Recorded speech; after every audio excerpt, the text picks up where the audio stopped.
ভিক্ষুক রাস্তা দিয়া যায় আর জমিদারের পুত্রবধূও যায়। একজন সামনের থেকে আসতেছে, একজন সামনের দিকে যাইতেছে।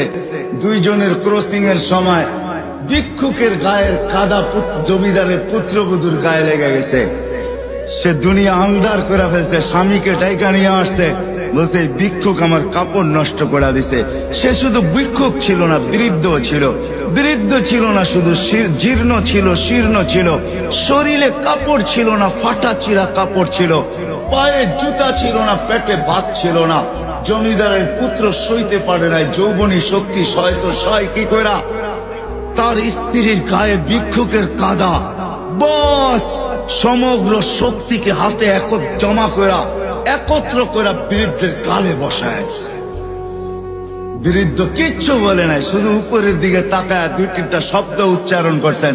শব্দগুলা হলো ইয়া মাল্লাহ তারা হলো ওয়ুন, ও আল্লাহ চোখে দেখা যায় না। ও তারা কুল্লা শাই, তুই সব দেখিস। ফারা তারা মা বি, তুই কি দেখিস না আমার সাথে কি ঘটতেছে? এটা কি দেখিস না? বলতে দেরি যুবক, মরতে দেরি হয় নাই। জমিদার চলে আসছে, প্রতিশোধ নিবে।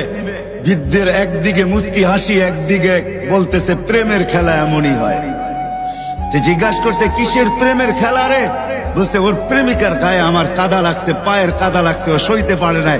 যৌবনী শক্তি দিয়ে আমার বৃদ্ধ গালে বসায় দিছে। আমাকেও একজন ভালোবাসে, সেও সইতে পারে না, সেও সইতে পারে না। ও তো থাপ্পড় দিয়া খেলতো, সে জান নিয়ে নিছে, জান।